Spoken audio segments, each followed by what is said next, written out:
For Machida, Kendo was all about the spirit. To this day, the spiritual aspect of swordsmanship remains vibrant in Kendo. Here, practitioners are taking the test to achieve the rank of 8th Dan, the highest level in Kendo. Today, about 500 people in all of Japan hold this rank. You're only allowed to take the test if you've held the rank of 7th Dan for at least 10 years and are still in training. Many of those taking this test are over 70 years old.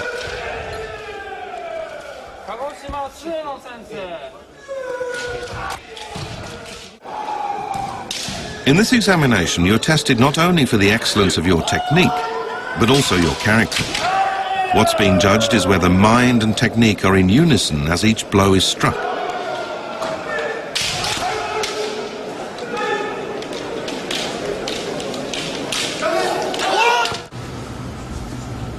Those who pass the practical exam then take a written test. On this occasion, they have to answer the following question. There is a teaching that says your sword is your mind. Write about this on the basis of your own ideas and actual Kendo practice.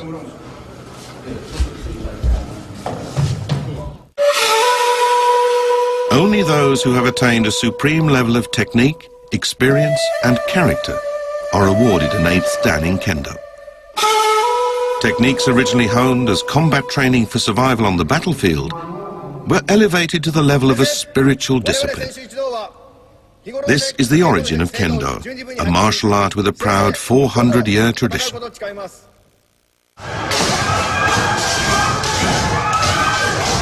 Musashi also wrote that when watching to see how an opponent's going to come at you, don't look at movements of specific parts of the body, like the feet, hands, shoulders or face. What he meant was that you're not to look at outward movement, but rather cultivate a way of looking with your spirit. According to Musashi, that's the way to become an expert swordsman. In all martial arts, the training of your own spirit is considered more important than defeating an opponent. Next, we're going to take a look at the story of a young Kendo practitioner who has a physical disability, but is second to none in the way that he's honed his spirit and become an elite swordsman. The Kendo Club at Osaka University of Health and Sports Sciences is one of the strongest in the country. It has produced a number of winners of the National Collegiate Championships. One of the members of the club has only one arm. His name is Toshimitsu Takamiya. Takamiya's dream is to fight in the national tournament. For the first time, he's been selected for the regional qualifying event.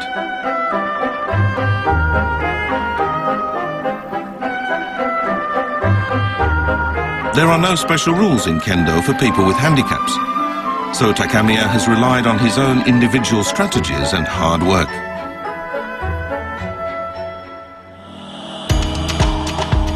He adopts a stance that allows him to make swift downstrokes with his shinai. He has also perfected his own unique style of attacking. Just before he strikes, Takamiya shifts his grip on the shinai hilt. By moving his hand closer to the guard, he can swing faster and strike at his opponent's wrist. This is his signature technique. Even when he's at home, he practices in his room. He swings a wooden sword that weighs twice as much as his usual bamboo shinai. This helps to build up his arm muscles.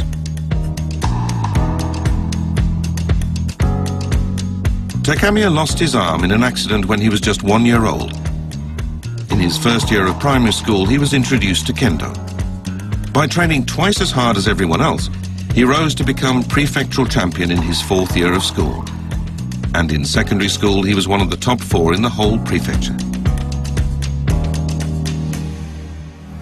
I never ever think to myself that I would be better at Kendo if I had 2 arms. I never ever think to myself that I would be better at Kendo if I had 2 arms. In fact, I'm sure I wouldn't have been as good as I am. Because I only had 1 arm, I worked harder than everybody else. Thanks to that, I've made it this far. If I had 2 arms, I'd never have considered practicing so hard. Takamiya's kendo instructor when he was young was Shosei Inada. He says he can never forget the way Takamiya used to get back on his feet again and again, no matter how many times he was knocked down. Inada says Takamiya wanted to make people forget that he had a handicap. If the strings of his chest protector started to get loose, I'd say to him, "Shall I tie them for you?" And he would answer, "I'm okay, I'll do it myself."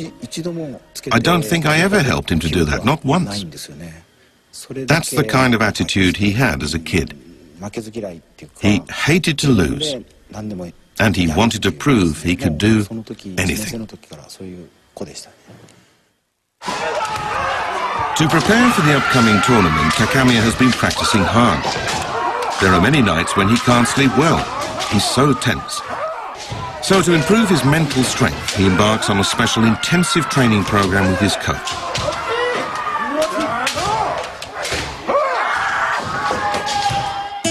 If he is to achieve his dream of reaching the national meet, everything will depend on Takamiya's strength of spirit.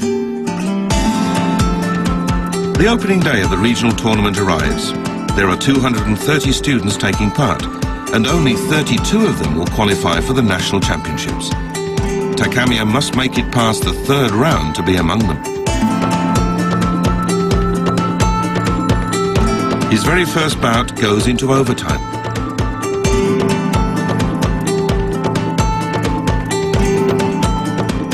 Finally, Takamiya lands an ippon blow on the right side of his opponent's forehead.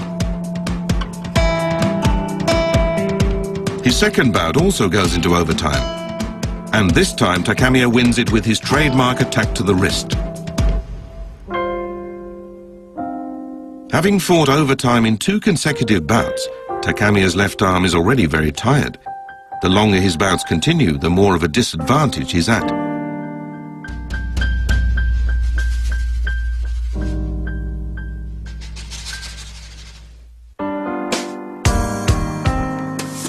His 3rd round bout starts.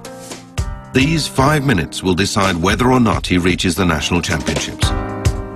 With the fatigue in his left arm, Takamiya comes under severe pressure. But he remains calm and smoothly evades his opponent's attacks.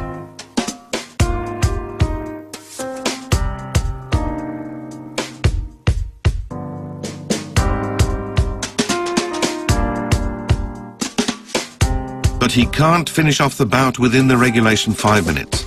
Yet again, he has to fight overtime. Takamiya's left arm is reaching its physical limit. He's forced back on the defensive and the bout drags on. But he remains confident that an opportunity will come.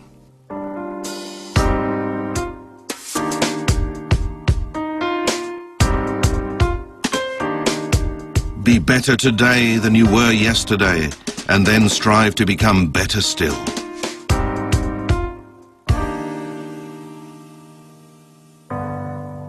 Never lose your spiritual equilibrium.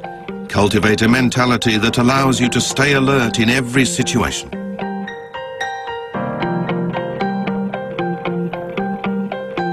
Even as the overtime stretches on, Takamiya's concentration does not waver.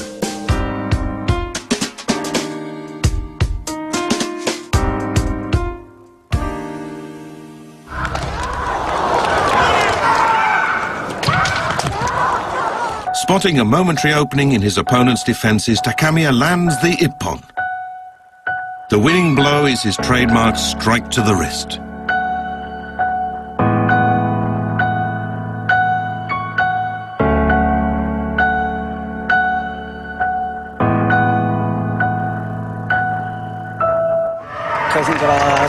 Because all my bouts went to overtime, it was really hard. But I'm happy I made it through and qualified for the next level.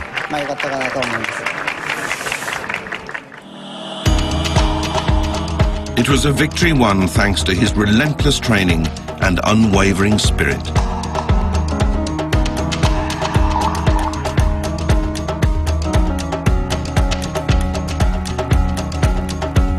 This is Takamiya's old school in Kumamoto.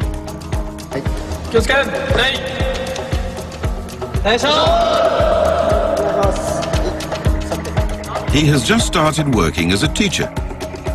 Nothing is impossible if you have belief in yourself. That is the message Takamiya wants to give his students.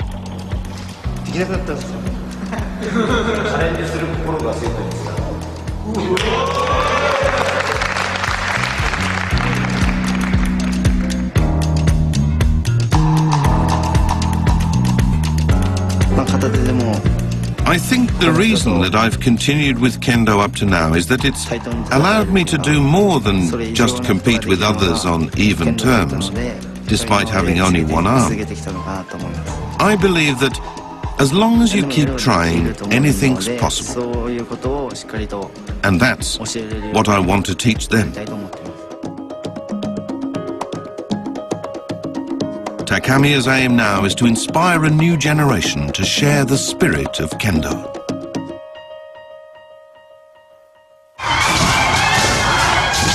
Wow. Japan has numerous disciplines whose names end in do, do meaning way. Kendo, of course, is the way of the sword. Judo is the way of softness. Sado, literally the way of tea, is the study of the tea ceremony. Each of these disciplines has techniques which you need to master, but more than that, they're about learning a way of living or a way of being. Both Judo and Kendo can be considered sports nowadays, but their aim is for the practitioners to develop themselves and to develop a way of living. In that sense, Mr. Takamiya, who we just saw in the video, is a true Kendo practitioner in that he's trying to teach his students how to live and how to share his zest for life. Kendo certainly is a sport, but it's not just a sport. It's also becoming increasingly popular outside Japan these days, and we'll leave you with a look at that. I'll see you again next time. Glasgow, Scotland. This was the venue for the 12th World Kendo Championships. The invited spectators included Britain's Queen Elizabeth.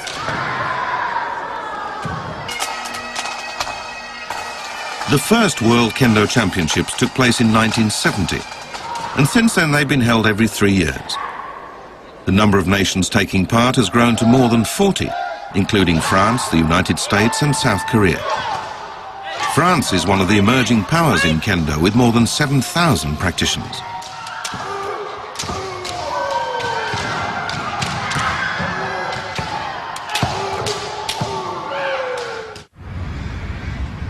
Recently, a Kendo workshop was held in Bangkok, the capital of Thailand.